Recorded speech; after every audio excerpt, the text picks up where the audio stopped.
And I'm looking at it right now. Hi, baby! So you guys can see what he's... That's a concha goldfish. Special treat for you. My gosh, this is a monster. Look at that. 4,000. 3, 4, 5, 6. Ooh, look at that. A lot more food to feed him. Look at that. He's a monster. Beauty, I love that waterfall right now. Wow, look at the red. Feast your eyes. Hana Hui A Maui. Aloha, my ohana.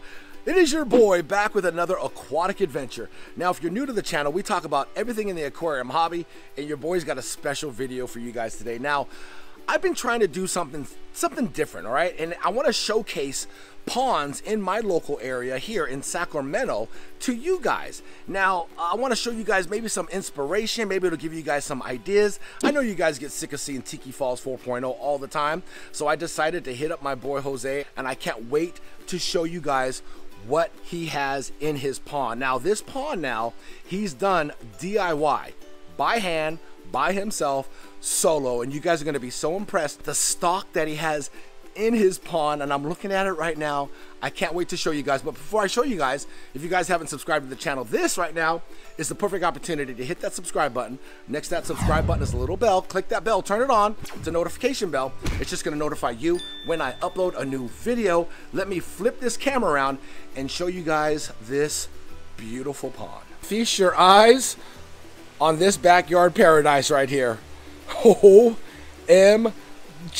This is the ultimate DIY koi pond. Look how beautiful. Look at these beasts. I told you guys his stock is no joke. I mean, look at this kohaku. Look at that. Ooh. Oh.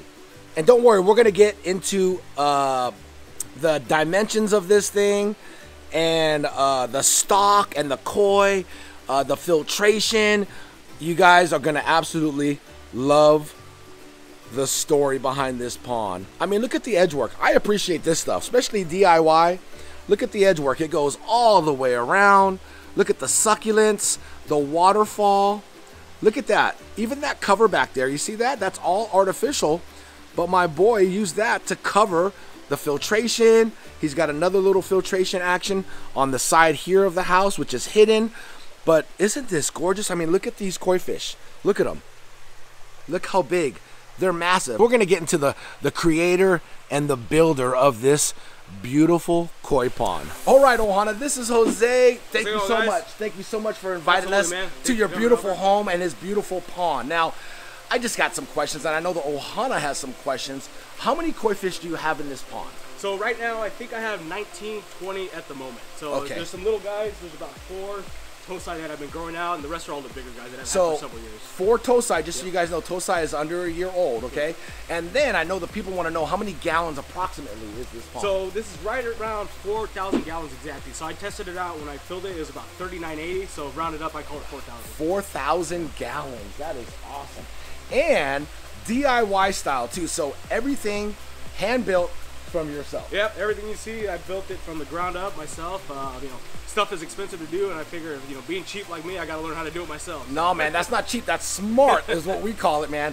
Like I said, this is probably the most beautiful DIY pond that I've ever seen, especially with the stock too as well. Now, let's go over the stock. What is your favorite koi fish? So my favorite is the Showa. I mean, you'll probably see I got a lot of Showa in there. And the Showa are a little bit frustrating, right? Because when you buy them as tosai, they can change so much, right? So especially when it comes to the red coloration, you can lose it almost over time, right? And then I've seen it with the sumi, which is the black color. You really don't know what that's going to look like. So you really got to buy them small and just play the waiting game, right? It's, you know, sometimes you got to wait 2-3 years, sometimes even longer, right, to know what it's going to look like. So you say tosai. So all of these fish you bought as tosai? Correct. Yeah. So everything you see here was purchased between 2019 and 2020. You know, from 7 to 10 inches size. Okay. So listen, guys. I don't know if you guys are doing the math. Okay. He said tosai. He got him in 2019-ish. It's 2023, so you're talking 4 years old that he's had these fish, and they are monsters. I'm talking like, what is your biggest koi fish? Biggest is probably about 27, 28 inches right now. Okay, hold on. Let's flip the camera around and check this bad boy out. So this is your biggest koi fish right here, right? Yeah, so that's a Parachina or Platinum Ogon. So I got that one in early 2019. He was probably really small, about 5-6 inches. That was? It was. Oh my God. He's about 27, 28 inches. So oh my gosh, he is a monster. Yeah. He is. And then your second one would be this Showa right here? This big Showa, yeah. Oh, this big Showa right here, guys. That is a monster. Look how big. I can't believe. That's actually a Sekiguchi Showa from purchased it from Genki Koi in San Jose. Oh, okay. San Jose. What is that beauty? That's a little chunker down there. Yeah, that's shaped like a football. That's a Karashigoi. So those are known for their massive size. And, you know, if you get one with good genetics, I mean, these guys can easily reach 36, 40 inches. Probably not in this pond, but it's very common to see them grow into absolute monsters. But look at that netting pattern, man. Yeah, it's super cool. It's so gorgeous. But not only that, though, the reason why we're able to, like, see these beautiful koi fish in this pond is the water quality. My guy, the water quality is perfect, man. It's so, like, I mean, I thought Tiki Falls was immaculate. This thing right here takes the cake. I love the black background too as well. Like, is this just pond liner? Yeah, just a pure pond liner. And you know, over the years, the carpet algae has grown. So right now in the fall, it starts to get really dark. But in the springtime, it's like a beautiful emerald green color. It changes throughout the season. Oh, that is so cool. Wait a minute. What is that koi right there? That is a Ginrin Chagoi. That kind of a cool is a greenish Ginrin Chagoi. Look how beautiful. The Ginrin is gorgeous. Looks like huge diamonds on that thing. Yeah, it's a very nice fish. Yeah. Oh my gosh, the collection that you have is insane, man. That kohaku there, look at this kohaku, guys. The red on that thing there, absolutely gorgeous. That one is beautiful, almost like a fluorescent color when you see it in the sun. And sometimes I can bring them up in a net, and you'll see just how intense that red is. Wait, hold on. Let's talk about this one. This one here caught my eye, guys, and I don't know. It's like, it's almost like a Shiro Utsuri, but I'm not sure. Look at how beautiful this gray is. Yeah, so you know your Shiro Utsuri is basically the white with the black, right? Yeah, yeah. This guy here, it's kind of a spin-off. It's called a Kage Shiro Utsuri. So wow. Kage meaning that sort of pine cone netting that you see. Yes. So I believe these guys, this species or this bloodline came to be by crossbreeding Asagi and Shiro Utsuri. And over the years, they were able to breed out the orange color and just have it pure white and black with that netting like you see there. Yeah, it's almost, it's so unique. So unique. You like, it's not quite Shiro Utsuri. That's why that gray comes in and that netting pattern on the top. Look at it. It reminds me of the Raiders. Go Raiders, huh? Look at that. That fish is gorgeous, and that's another beefy. All your fish are so beefy. How much do you feed them a day? So in the summer, I'm feeding about 8 to 12 times a day. I'm going through like a pound and a half of food. Whoa, you're not messing around. Yeah, I thought I fed a lot, dude. Okay, I just did a video on Ochiba, and look at this massive Ochiba. He's just hanging out at the bottom. Is he like more of a bottom fish? Yeah, he's very chill, very mellow. You know, he kind of likes to do his own thing. He doesn't really interact as much as the other koi does. He's massive. He's a big one too. That's super nice fish. You have about 3 fish in here that you want to sell too, huh? Yeah, you know, my goal is to get down to 15 bigger fish. You know, okay. Because you know, the less fish you have, the easier it is to maintain the water quality. So. Oh, for sure, for sure. So if you guys are interested, I'll have all of his links too down in the comments, so you can reach out to him on Instagram. I'm actually gonna throw up his YouTube channel too that he has. He hasn't been able to do a lot of content lately just because of life in general, and it's a grind, man. But I tell you what, if you guys are interested, you got this beautiful Ochiba that he's looking to possibly sell, and a couple of his beautiful Showa. Right, this one right here? Yep. That one? That one there, yep. Okay, and what's the other one? And the other one is this big Showa at the bottom. Ooh, this bottom one down here. Yeah. Ooh, that's a big boy too. Yeah, that's a big one. Ooh. Super huge body on it. Look at the steps on that kohaku. Are you kidding me, dude?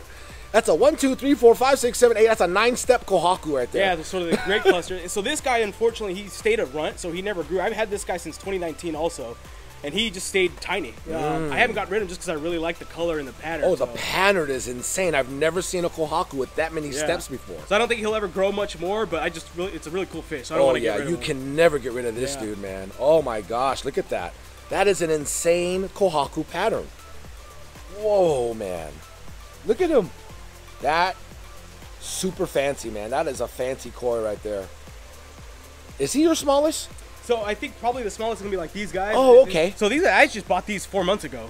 4 months ago? Yeah. So dude, he's already got a big old like shoulder hump coming up on his head. They were 9 inches when I bought them. I measured them a couple weeks ago. They're like 16 inches. So you know they put them about 7 inches in about 4 or 5 months. Dude, the thing about your koi is they're so healthy, meaning like the girth. They are thick. That's one of my main requirements for the fish is like I don't want to have any skinny fish in here. So they all gotta be... I got a lot of work to do on Tiki Falls with my fish. My fish look like malnutrition. Believe it or not, I fast them for about 6 months out of the year. So I don't feed from like November to April-ish time frame. But when that summer, that spring hits, it's 8 to 12 times. Oh yeah, they're eating a lot. How much food per serving? Throughout the day, it's probably a pound and a half of food every day. Wow, a pound to a pound and a half of food every single day, and that makes sense why they're so big. I would have thought that looking at these koi fish that these are 20-year-old koi fish. They're so big, and you having them for only 4 years, it scares the living daylights out of me in Tiki Falls because I have way too many koi, and if they're this big, oh, I definitely gonna do what Jose's doing, downsizing. Rehoming.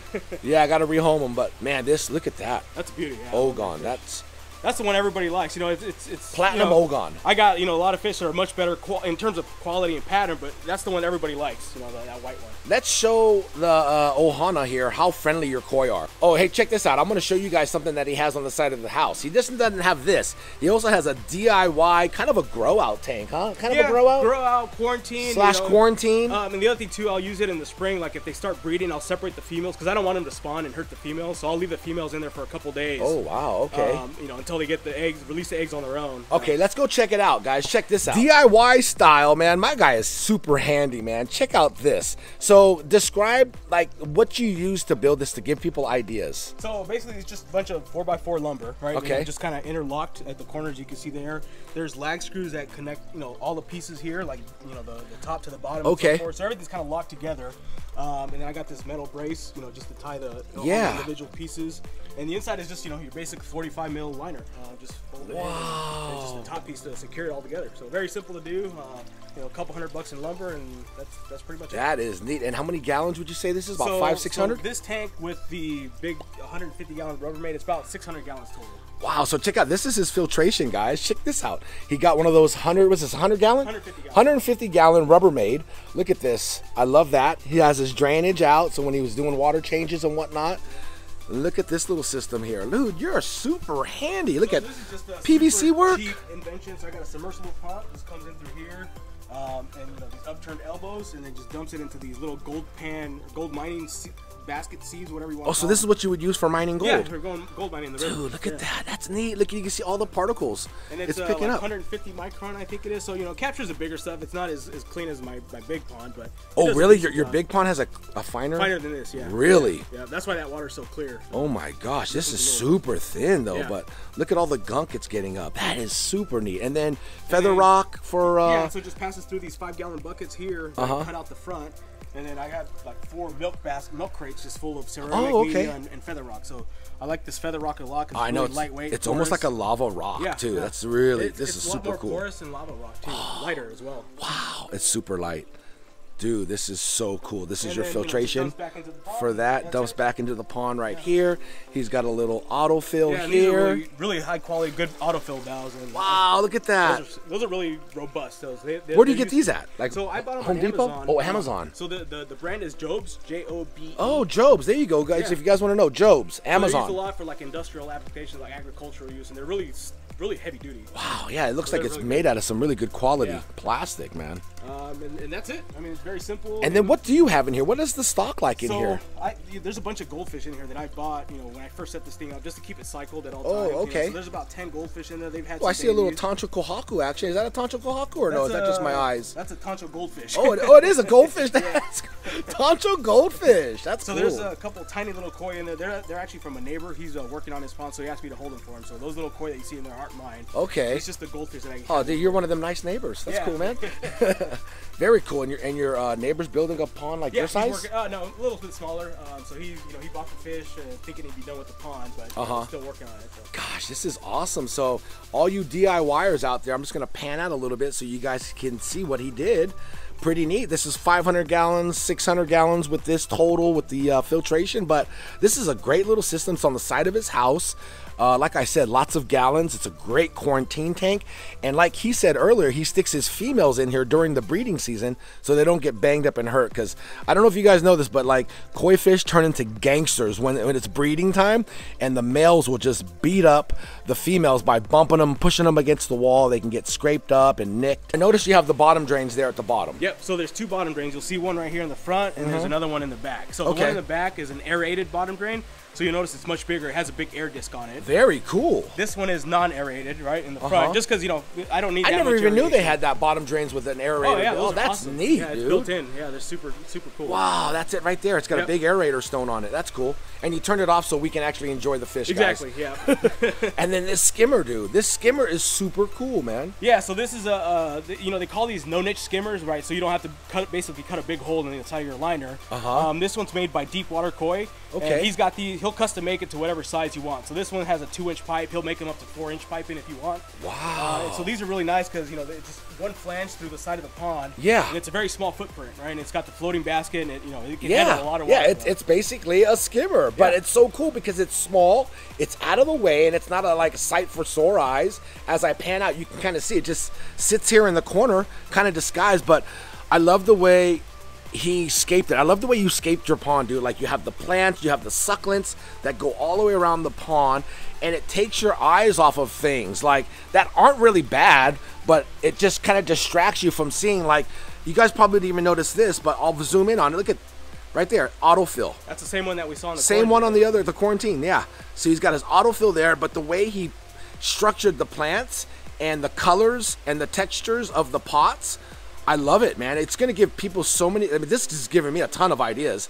He's able to hide those little things like that, you know, and then you got this pipe here. And what is this pipe? So that's actually feeding from a foam fractionator. And the reason it's kind of like that, it looks like an afterthought, is because it really was, right? So I didn't incorporate that when I first built the pond because I didn't know much about them. I never thought I would need it, but if you see that big ugly tower that's sticking above the fence, saltwater tanks, they have a lot of those protein skimmers, right? Yes, protein skimmers. So that's basically what this is, scaled up for a pond.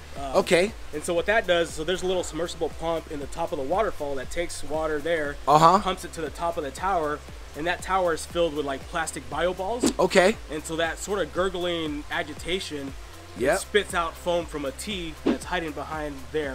I can show you what it looks like. Okay. And so that gets rid of all the surface foam that you have on the pond. You might notice, like on cold mornings, you'll start to get a lot of ugly foam. Yeah, that foam will surface. Right. Wow, that is so neat. So you kind of put a protein skimmer-ish type deal on the pond. And I wish I would have done it when I was building the pond. Then I could have incorporated into the old setup. So that's why you have that ugly pipe sticking out. But it's all good though. While Jose is describing this to you guys, I'm going to be showing you guys pictures because he has pictures of what the foam looks like, and you guys will see that in the pictures as he's talking about it, so you guys understand. So that's insane that you even thought about that, because I wouldn't have ever thought about having a protein skimmer on my koi pond, which is super cool. Yeah, a lot of people think they only work for saltwater, which is true for the most part, but they work great on koi ponds. Dude, I love this waterfall. Explain this moss. How'd you get this moss there, man? I don't know where it came from. So, you know, I built the waterfall. I just, you know, I wonder if it was on the rocks already, because I bought these from a local rock yard. Okay. And so I'm guessing there was just some dry moss on there, and it just started blooming by itself. Like, my favorite, like, the waterfalls are absolutely gorgeous, the way you structured it with the rock. And did you do all that handwork? Oh, that's all DIY. That's all DIY? Yeah. Oh my gosh, that's insane work, man. Dude. All that rock veneer. Masonry, dude. You're like a stud, dude. Look at this guy. My favorite waterfall, though, if you look at this water that's coming off the moss, I love that waterfall right there. That's my cool favorite. That's my favorite little mini waterfall, and it probably happened kind of naturally with all the moss that grew around it, right? Oh yeah, this moss, it'll cover everything. I like every 3 weeks I'm throwing away like 5 pounds of it just because it's so much. And I only try to leave it on that center section. There's 2 circuits to this pond, okay? We have the skimmer, which goes that way, so we're gonna take a look at that, and then we're gonna take a look at the filtration behind the scenes on this side, which is the bottom drains? Correct, the 2 bottom drains. Yep. 2 bottom drains. Okay, let's go check out where the skimmer goes. All right, here's the mad scientist lab right here, okay? So let's go ahead and explain what you got going on back here. All right, so that skimmer that we saw, the floating skimmer, it comes underground, and it feeds this pump right here, or pulled from this pump. Okay. So, you know, just a little pariah external pump with its own leak basket. That comes up here, enters in this big DIY 55-gallon moving bed filter. That's what these are called, like a moving bed filter. Yeah, look at that. So there's a big, like a 9-inch rubber membrane air disc. Okay. And that's fed by this pump, so it's a Matala pump, and that's what causes all the boiling agitation in here. Yep. So there's about 4.5 cubic feet of this media. Wow. And you know, this is great for bio, right? So it does a really good job of it. And it's just, you know, constantly boiling, and you know, a lot of surface area. Yeah. So that water comes in here, and it comes out of these two returns. Okay. And these are actually underwater returns. They feed back into the side of the pond. So it's like a jet. You got jets. Yeah, jets inside there. And it's all gravity fed back into the pond. Wow, gravity fed, which is even cool. And this is the pump for this is the pump for the aeration. Okay. I'll switch it on real quick. You'll see it. Okay. Here come the bubbles. Look at that. Wow. That just adds a little pizzazz to the pond. I actually like that. That's neat, dude. So in here, you'll see this pipe that's coming up. There's a little submersible pump in there, and that's part of my auto water changer system. So really, that little submersible pump, it's on a timer, so it comes on every hour, and it runs for about 8 to 10 minutes. Okay. And so based on the gallons that I've measured, it's about 10% a week that it's changing by itself. Dude, what are you, a scientist too, man? What the hell's going on here? I'm just lazy, so I try to automate as much as I can. Dude, that is so next level, man. So this little pipe goes up here, runs along the roof of this little makeshift shed, dumps into this little mini rain gutter. Oh, okay. Here, and it goes all the way to the that tote over there that sends it to the sewer. Yeah. Oh wow, so it goes all the way down. Oh, I see. Yeah. And it's all gravity fed too, guys. Yeah, just like a little rain gutter. Wow, and it goes all the way down there. This is so that's the autofill. The autofill. And this little contraption here is a solenoid, right? So it's a normally closed solenoid, so that means it needs power to be energized for it to open the valve. So when the power goes out, if I have a power outage, if something happens with my filter, you know, it stops working, everything's tied on the same circuit, this loses power, it shuts it off. So I don't have any fresh water going in there. Cool, man. That's super smart to have, though, because that can be like an overfill. Yeah, you don't want to kill your fish if something happens. Dirty water collection goes into this tub that he has, and then it's sent out down. Yeah, I'll take this. Oh, yeah. See how gross it gets. Oh, I gotcha. Wow, look at this. Ooh. So this is all the dirty water that's coming out of the RDF, basically from the bottom drains. Yeah, wow. So once that water level gets up high, it's a sump pump, you know, it'll just turn on, and it sends the water all the way to the front, straight into the sewer drain. Yeah, you can see all the muck right here. Wow, so this goes out to the sewer drain. That's insane, dude. And then what is this contraption, man? So this is basically the heart of the whole system, right? So those two bottom drains that we looked at, it's these two big pipes that are coming in underground through the wall. Oh, right? okay. So it's all gravity fed, right? So I'm not, you notice my pump is after all of the filtration. Yeah, so, yeah, it's way after. So this bottom drains are gravity feeding into this. This is called an RDF, a rotary drum filter. Oh, I've seen these, man. These are super cool. So this is pretty much, I mean, in my opinion, this is like the gold standard of mechanical filtration. You can't get much better than this. This is it. That's why the fish are so big. Look at the UV lights. You guys want to know what a UV sterilizer light? Yeah, a little submersible UV. You just drop it in there. That is super cool, man. And this makes cleaning the koi pond very easy then, huh? You don't have to do anything. I don't do anything. And so I'll explain how this works for folks that aren't familiar with these. Yeah. So you have the dirty water coming in from the bottom drains, right? And you'll notice all the gravity-fed water that's coming here. This drum here, it's 70 micron sieve, so it's finer than what we looked at over there in my quarantine. Yeah, the gold panning. Yeah, exactly. So all of the debris is getting trapped inside, and the water's coming out this way. You'll see a little bit of a current there, so that's where the water's coming out. So naturally, when this thing gets clogged, this water level starts to go down, right? This water level will drop compared to this side. So that's where this little float sensor, you can go and get it, it's this little stainless looking thing. So I'll do a cleaning cycle right now. So when this water level gets clogged, the water level drops, triggers a cleaning cycle. And so if you want to back up a little bit, watch these sprays now. They'll go off. Look at that. And then that sprays. Yeah. All that dirty water is going there into that sump. Down into that barrel that we talked about. Yeah. All the dirty water. That is neat. You can see all the debris too. Look at all that debris. And so this is happening, you know, every 15-20 minutes throughout the day by itself. Really? 15 to 20 minutes this bad boy's coming on. And so this is great because, you know, all of that debris, that muck doesn't have a chance to stay in the pond and pollute your water, and you know, this thing is spotless, man. Oh yeah, I'll never build a koi pond without an RDF ever. So if you guys, this is kind of compared to like sponges. So you know how you have to clean your sponges when they get all mucky? This thing is cleaning, quote unquote, your sponge, where you just say that's a sponge for aquarium people, and it's shooting off this high pressure water on top of that and just cleaning your quote unquote sponge. That's kind of like simplifying it. So all that muck gets dumped back into that little bucket there, goes out to the sewage, and this is not going to sit with your water in your pond. So it man, doesn't mess with your water quality, nitrates, all of that stuff. I mean, the debris doesn't have a chance. I mean, it gets removed from the water column almost immediately. So would you say this is the only system on your pond that's not DIY? Obviously, pretty much. Yeah. This I mean, obviously the pump and all that kind of stuff, sure. but this is. Yeah, this is not a DIY type project. You're saying this is a must get though for every like. If you want to get an actual koi pond and you want to have crystal clear water like every day throughout the year. I mean, you've seen my pond. I mean, yes. I've never had any dirty, mucky, cloudy water. I mean, this is every day, all year long. It's crystal clear. Dude, man. Look at this. We're on the backside of the waterfall now. Look at this moss. Look how awesome this moss is. Look at it's super thick and it's caked on. Man, look at this. Look at even growing. I love these little like. Just to hide the spouts, you know, there's a little piece of driftwood in there. Yeah, look at the. Oh, you can't even see the spouts. Yeah, there's a spout here, coming through. 1, 2, 3, 4. And this wood, you did a great job at hiding it. That looks. So, you can't even see it from like standing over there where we were. But to actually see it here, you still can't really see it too because you got this moss and this driftwood. Dude, this is so cool. I can't believe you DIY'd this thing, All of this, yeah. So this thing is basic structure is just cinder block. You know, I just kind of stepped it out. And I knew I had a very small space to work with. So I couldn't like grade the dirt out, you know, make a nice natural slope. I just love the details. Like even this kind of stuff. The little rock in between the big rock. I'm like big on details, man. Even like if you look, this little rock, these little rocks here, like these little riverbed rocks, how he has them embedded. What type of rock is this? Like slate? So this is, I believe this is a type of slate or flagstone. I just bought it from a local rock yard, and they're cut to like 90-degree angles. So when you're going around the corner of a house, like doing rock veneer. Dude, it's so creative.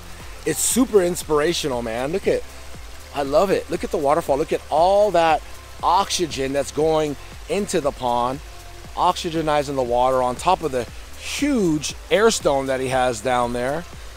Oh my gosh. And then this thing is awesome. Where did you get this little thing here? This like artificial. They're from Amazon actually. So oh, okay. Just, you know, plastic panels, you know, they just interlock. Oh yeah, yeah, look at that. So and it's cool because you know you can hide this ugly filtration and from a distance. You can't even really tell. No, man, it looks super cool. It's like a wall, a grain wall. So this is the control unit for the RDF. Right? Okay. So this oh wow. It's kind of the brains of the operation. So man, you can see I have the drum motor, the rinse pump, and the circulation pump. And holy I can do smokes, manual rinse. Dude. You know how to put all this together, dude? I mean, this stuff it just comes with the filter, so it's pretty easy. It's just plug and play stuff. You know, there's not a lot man, of it looks not a lot of super stuff to fancy. Okay, so the clean water, you know, it's coming out here and it's getting pulled out of here, right? So this big valve with the check valve. And this is my main pump. This is a 6,400 gallon per hour pump. Wow. And I did a full 3-inch piping. So everything's massive piping to avoid any pressure or head pressure on the system. Beast. That's kind of a must when it comes to these bigger pumps, right? Yeah, because you don't want to build up, I mean, the water be shooting out like crazy. Yeah, yeah. So this little pump over here, it's a booster pump. Okay. And that's feeding from here, all right? So this little port here, and that's actually what's powering the jets. Oh, okay. So this kind of takes the water from there, pressurizes it to about 70 PSI, and it just shoots it out there. Okay, so the water is 70 PSI coming out. Okay. PSI. Oh, interesting, man.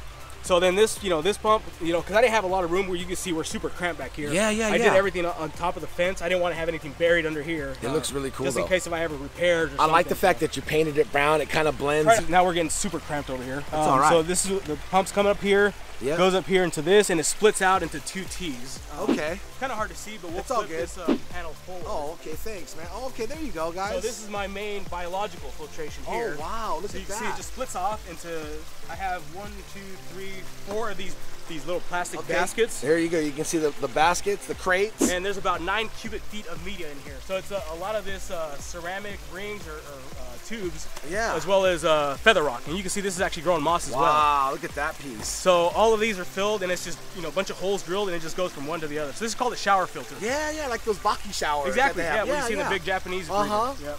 Very cool, man. That's the design, dude. I love it. Obviously, the water comes down out of the 4 nozzles here, so which go into the waterfall. And the very last one has 4 holes, right? So there's 4 spouts in each one, or sorry, 2 spouts in each one, and that feeds the waterfall. And that's pretty much so cool. And that is the setup, and that's why the koi look the way they do. A lot of filtration in a very small space. So. All right, now I got a special treat for you guys. My boy Jose is gonna get his net, which is, man, that's a massive net. You need a massive net for massive fish. He's gonna scoop up some of his beautiful koi fish, bring them up to the surface for us to get a size comparison. I need one of those. That's what I need. Yeah, I was gonna say, how do you even catch these things? Oh my gosh, look at this thing. Look how pretty. He's gonna bring it to the surface. And this is my hand compared to the fish. Look how big. This guy's 24 inches. 20? Really? This is 2 feet of beautiful fish. Look at, oh my gosh, that scalation, that pine cone netting pattern. Woo, look at that. This is a massive whale, man.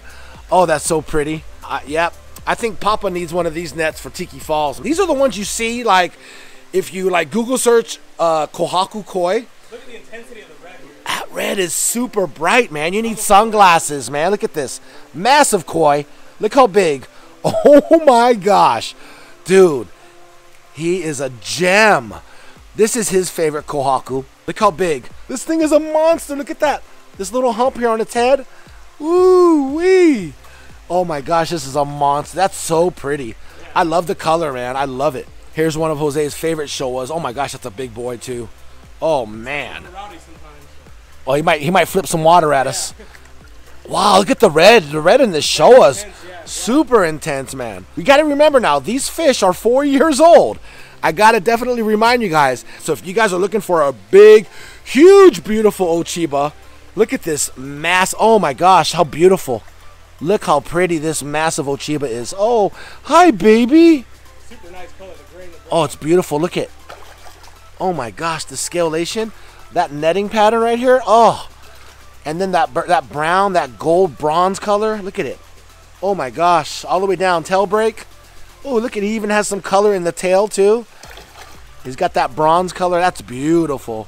My boy's getting a nice shoulder back workout right here. Look at that. Oh my gosh. So pretty. Oh, so pretty, so big, so thick, so healthy. Just so everything. Man. That's a gorgeous platinum ogon. Beautiful fish, monster fish, 4 years old, and he actually buys his koi under a year old. So tosai, yeah. And then he raises them. And you guys got the secret sauce. We got to tap into his brain on how he makes his koi the way they are within 4 years. That's so scary. I have a lot of work to do with my koi after looking at his koi. A lot more food to feed it. Yeah. My koi are like malnutrition. Anyways, I really appreciate you guys hanging out with us, and I appreciate you, Jose, opening up your beautiful home to us and the Ohana. Absolutely. Happy to have you, and anytime we'll have to do another one of these. Yes, sure. Definitely. I'll have his links down in the description below too. Go check him out. Give him a follow on Instagram too, please.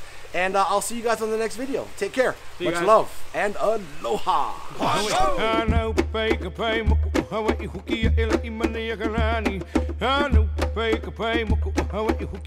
A Maui.